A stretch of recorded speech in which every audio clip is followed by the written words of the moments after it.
Hi everyone, welcome to Potluck Food Talks. I'm here with my homie Phil, the Pil enjoyer.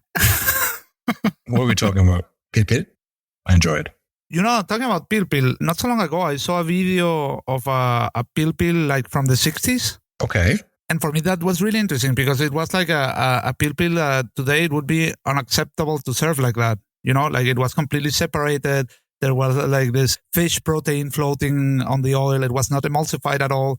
And then I thought like, like the Pil we know is a direct aftermath of the new Basque cuisine. You know, like these Basque chefs that took traditional recipes and they refined them technically.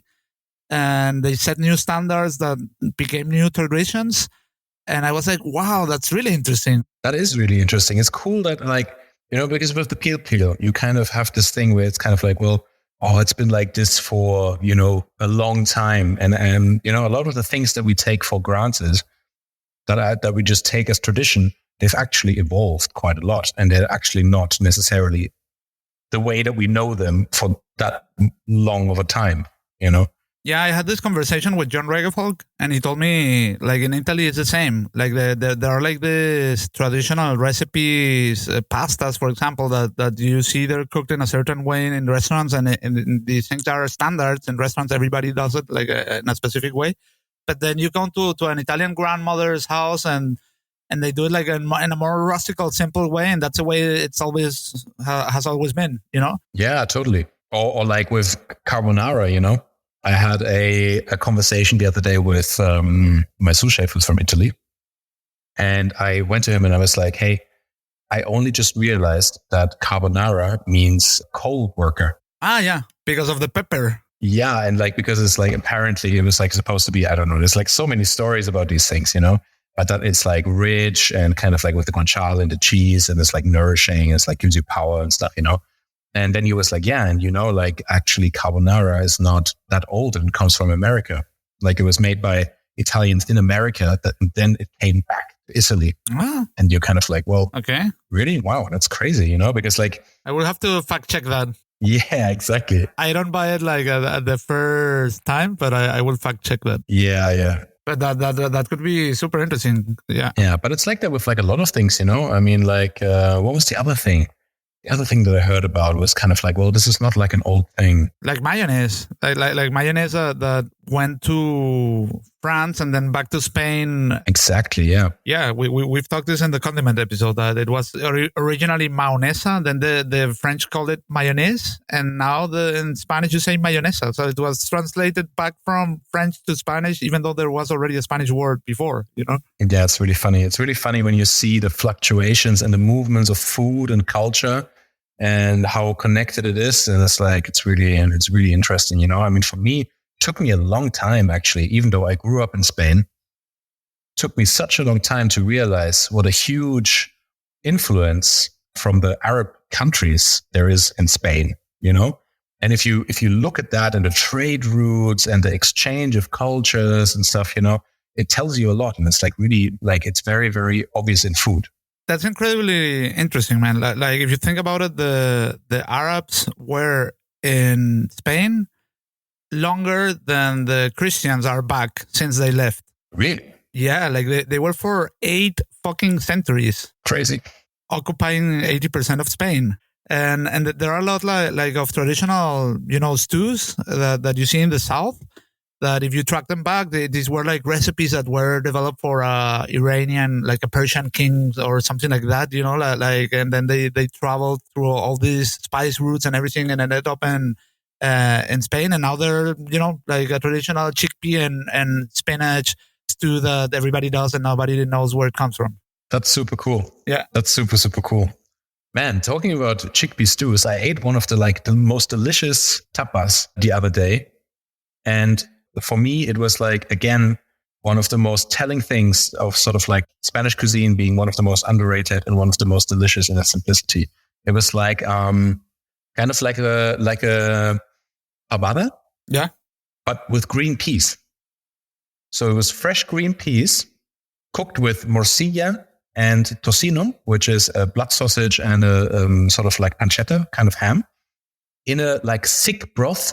And, it made me think of sort of like only in Spanish cuisine, there are this very type of sort of like reduced, thick, kind of gelatinous broths, that really kind of make your lips stick together. Obviously, there's like other things that are like that.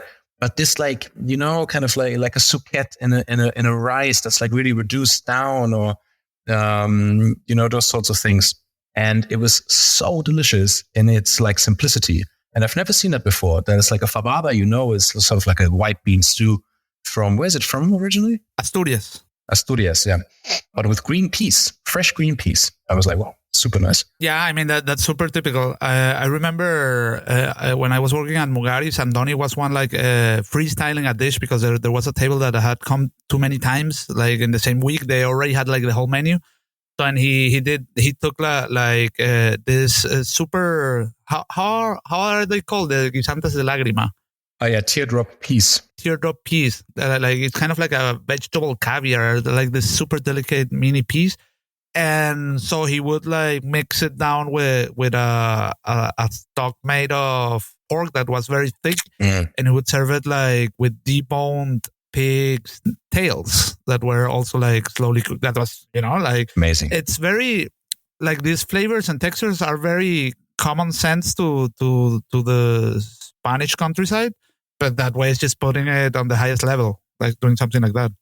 Yeah, absolutely. Talking about chickpeas, before we move to something else, I also in my recent trip to Barcelona, I went to Bodega and Posta. It's a place where you're going to have super nice Catalan food. And I had there, one of the classics they have is a chickpea stew that comes with a carabinero on top. So you eat the carabinero and they put the whole head. And so you squeeze the head of the carabinero and all the coral mixes up with the chickpeas. And that's just, glory made food. That sounds amazing.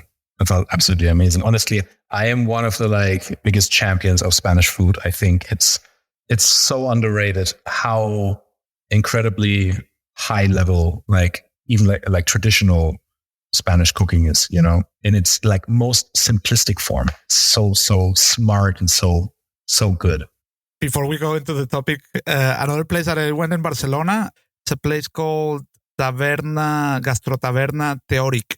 Man, I think it's my new favorite place in Barcelona. This guy is called Oriol Casals. He's graduated from Basque Culinary Center, and actually that place was his bachelor project thesis, that restaurant. And it's a restaurant that has been running for the last at least, 7 years, 8 years maybe. And so I wanted to go there. I got good recommendations. And when I was there, I was so jealous, man, because that's kind of like the restaurant concept I always wanted to open and was never able to do it. What they did is that they took like a super simple place, and you get this fine dining or tasting menu experience, but it's not. It's actually, well, you have like nice cutlery, good service, every time the dishes are changed and everything. But what you're getting is basically tapas, one after the other. Like just one super nice croquette with butifarra, which is this Catalan sausage with porcini mushrooms, with boletus ceps, or like a mini steak tartare, or, just these little delicacies, just one bite. And like a long menu, it can be 10 or 13 courses. And I really, really recommend it. Super nice. And that sounds amazing. So, but we wanted to talk. What we actually came here to talk about. It was, what were we talking about? We wanted to talk about cooking shows, TV cooking shows. But competitions, right? Like TV cooking competitions. I don't know, in general, Okay. In general. Because I was just thinking about, the other day, I was talking to somebody about, Iron Chef and the old Jamie Oliver shows. Mm-hmm. Not the old ones. But did you ever see the Jamie Oliver show when he was in his house in the countryside with a big garden? Yeah, the original one, right? Like where he would invite friends over and he would cook for his friends and everything. Yeah, but not the ones where he's in his fake flat in London. Okay, I was thinking about those one. Yeah, yeah, because that's the original one, and they were kind of cool, right? But then there was one which I found very inspirational as a kid, which is where he was in his countryside house. And he had this huge garden, this huge, beautiful garden. You'd go outside and harvest vegetables and make something with it. Yeah, I feel like that was like the high time of Jamie Oliver. I really love that show. And nowadays he's like a bit nuts, isn't he? Like he's kind of gone a bit cuckoo. I don't know. He became like this school food activist, which is something that I think is very honorable. It's great, yeah. Like Dan Justy, you know. But yeah, I to be honest, I don't follow him too much. I don't know exactly what he's up to. I think it's really funny. Like, you know, I'm sure you've seen that scene where he's like showing kids how chicken nuggets are made. And he's like, yeah, so you guys like chicken nuggets? And he's like really hating on McDonald's, right? He was like so against McDonald's. And they were like, yeah, we love chicken nuggets. He was like, yeah, well, I'm going to show you what's inside of them. He takes like chicken bones and he's like, yeah, look at this. And they're like, oh, that's gross. It's like, yeah. And you know where this goes into? Chicken nuggets. And they're like, oh no, oh shit, no, that's disgusting. And he like puts all the bones in the RoboCoupe. He blitzes it up. Like he's like shows them the puree. And they're like, oh, disgusting. He makes little chicken nuggets out of it, panes it, fries it. And he's like, and now who wants to eat the chicken nuggets? And all the kids are like, me. And he's just standing there like, fuck. It didn't work. No, it didn't work. Kids can change their mind really quickly. I remember just before starting cooking, I watched for the first time with Xander the Iron Chef competition, the first American Iron Chef, where the Japanese go to America and they battle American chefs. And there was like, who was it was Wolfgang Puck, I think Mario Batali, and I don't know who else. And I remember I could feel so much adrenaline watching that. It's like, oh my God, what's going on with this? Like, it was so cool, man. That show was so good. Like when it was original, it was so good. And there were so many legendary moments there. Do you know, actually talking about Jamie Oliver, I only found this out like a week ago. You know that he did an Iron Chef episode? I saw the intro of it. In the American one. I'm not sure, but like I saw the intro of it and I thought it was satire. I actually thought it was a joke. I kind of feel having seen something from the American, for sure not in the Japanese one, in my memory. No, it must have been the American one, yeah. But like, I mean, the Japanese one also with the French Michelin star chefs that they invite. So cool, man. I think that's my favorite cook show ever. You know, I think so too, yeah. I mean, like when Pierre Gagné was there, you know, like that is actually a really cool story because, I mean, Pierre Gagné's restaurant, he had a restaurant in the countryside and he went bankrupt. And there was actually a huge push of support from the restaurant industry in France to, you know, help him back on his feet. And then he opened his restaurant in Paris and it got 3 stars again. And then from there, like it went and he built his empire, right? But as far as I know, unless I'm misinformed, this thing of him, there was like a Iron Chef France special. And Pierre Gagné got invited. And the jury was like Joël Robuchon, one of the Trois Gros guys, and sort of like these like big French names. And they did like a super special episode where they had to go through France and pick up like certain ingredients. I think the ingredient of it was lobster. Yeah, I remember his rival was Hiroyuki Sakai, which was my favorite Iron Chef. Legend. And yeah, he went to the fish market and he travels to La Rochelle, which is the region after he named his restaurant. His restaurant in Tokyo is called La Rochelle. So he goes there to have like this connection with the original place of this restaurant and everything. Everything was so over dramatic in that series, man. Yeah. It was like you have 24 hours to get your ingredients and they just fucking go into a car and start driving, you know? Yeah. But I mean, like one of the best parts of the show is the presenter for sure, you know? Of course. Yeah. What a legend. What is he doing now? Is he still alive? No idea, man. That's a good question. Like I'm traveling to Japan and I actually took my time to see if one of these Iron Chefs still have the restaurant open. So, you know, I would like to go at least to have like a fried rice or at Chen Kenichi's place or something like that, you know? Of course. Yeah, absolutely. Yeah, I know that Morimoto opened a place in Biarritz. Like, you know, just half an hour from here, from San Sebastian, like a Japanese, well, he does like this crazy Japanese, progressive, modern kind of sushi. Yeah. Also a little bit Nikkei, right? Yeah. Yeah, because he worked for a while at Nobu, and Nobu also has like a lot of Nikkei influence. He actually, you know, Nobu has a restaurant in Lima, in Peru, that burned. And he lost everything. Oh, damn. Yeah, so he moved to San Francisco, and suddenly he became one of the world's richest chefs. Yeah, I mean, Nobu really is a champion of Nikkei. He really championed it, I think. Yeah, but I mean, that episode with Gagnier was so cool because, there's so many legendary moments in there where he doesn't he drop like a piece of meat on the sort of floor, and just because he's so in stress, because he's cooking 4 dishes at the same time, he needs to plate them all at the same time. I remember he whisking the butter with his hand inside of a big pot, just not caring about anything, No, and also he's making this weird stew of lobster and pigeon with what was it, pomegranates? Yeah. Something like that. And he's just stirring it with his hand. Exactly. Absolutely amazing, yeah. Well, I mentioned Mario Batali. That's also a figure that had a crazy recent history. He got involved in one of the sexual misconduct scandals a few years ago. Yeah, I heard about that. So he got really disgraced. This was also one of the greatest chefs in terms of business owners and the TV positioning and everything. He had TV shows, dozens of restaurants all over the country, and many of them very good restaurants and completely diverse.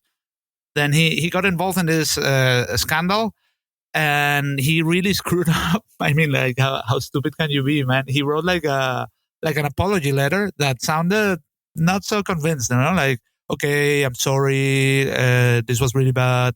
I'm very ashamed. And by the way, here is my recipe of a cinnamon roll and blah, blah, blah, No, really? The letter, his apology letter, had a recipe. You can find more recipes like this in my newest book.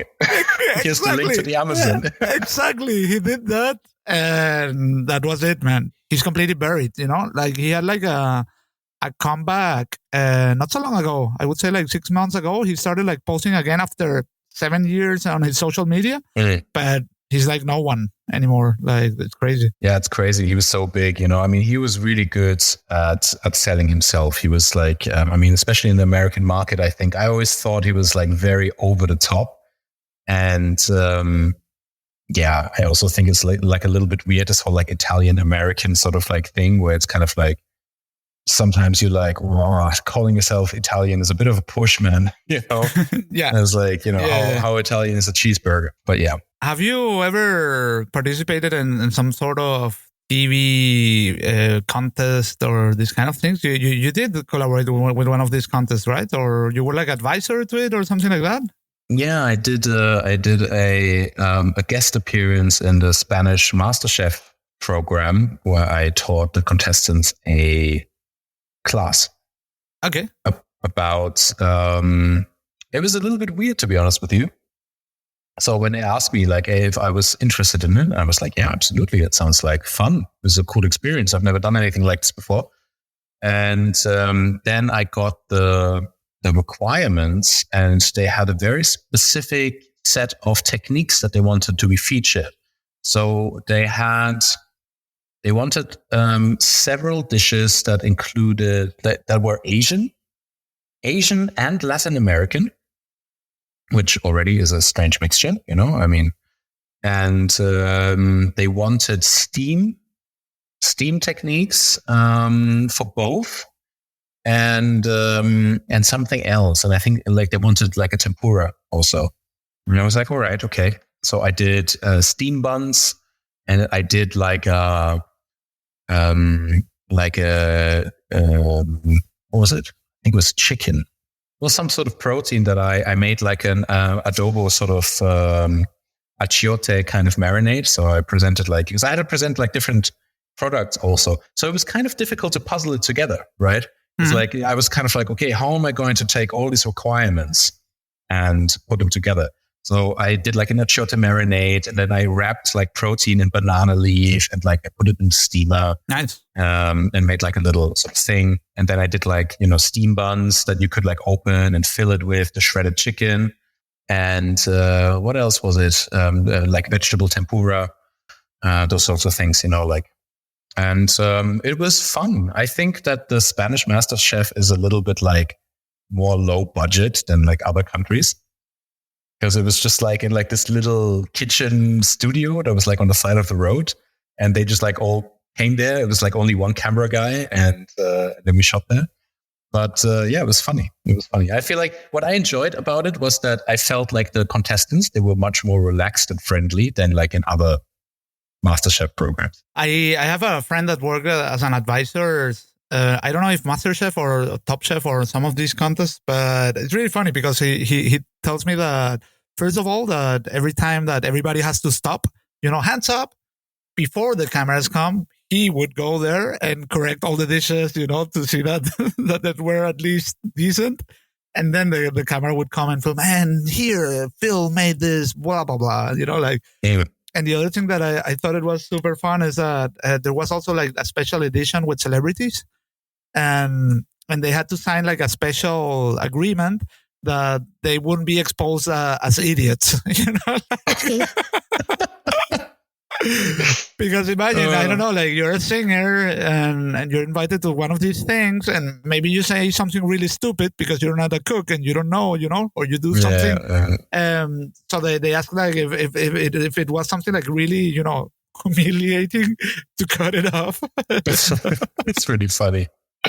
Oh man, honestly, well, Spanish MasterChef has one of my favorite cooking TV moments ever, and that's the Leon Come Gamba moment. Oh my God. That's so hilarious. So what happened there? It's been a while since I watched it, but like it's basically, so it's like you see this guy present a dish, it's like jury time, and he like brings this dish up, and you look at it, it's just like a fucking mess. And it's like a potato that he dressed up as like a lion, because he says, yeah, this is my dish, Leon Come Gamba, which means lions eating shrimp. Yeah, but I mean, it's like a big potato, and he just with some pink peppercorns, put some eyes and a nose. So it actually looks like a mice, not like a lion, which is also funny. And he's like, that potato is a lion, and it's eating like a prawn. And like the guy, like if I remember correctly, the guy like really freaks out, and he's like, this is a disgrace. The potato is like raw, and he just like freaks out on him, and the guy's like about to cry, Yeah, like they start eating. Jordi Cruz was one of the juries, who is a 3-star chef here in Spain, and he takes a piece of the potato and says the potato is raw, and that's already absolutely unacceptable. Like raw potatoes, that doesn't exist in any culture. Like that's just wrong. Period. But the best part is that he was saying, so everybody was saying that I don't have character, so I did this dish to showcase my character in the kitchen. So I did a lion eating a prawn. Oh my God. How did you think that was a good idea? And yeah, it is like this potato with a face that looks like a little mice. That's the lion. Didn't he like put like chili strings like as like the whiskers? Exactly. Yeah. And it looks like a mouse, And I just remember the guy, like the judge, like actually getting really angry. Yeah. He got like, I think none of the other dishes were examined. He got kicked out right away with that dish. I mean, imagine. So there was like this whole. I mean, they're so mean, like these TV presenters. Then there was this whole after drama scene where they come and said, "So you wanted to declare your love to a girlfriend? You want to do that now?" And he was like, "No, I hate my life. I don't want to cook ever again. Leave me alone." And he starts crying. Oh my God. And then Jordi Cruz comes back and he kind of helps him out, like, don't ever say that again. Just stand up and be stronger and cook again, and something like that. That's literally my favorite TV moment of all time, I think. That's it for this week's episode of Potluck Food Talks. If you like what we're doing, make sure to subscribe to the podcast so you never miss an episode. You can also find us on Instagram and TikTok as Potluck Food Talks. The show airs every Monday.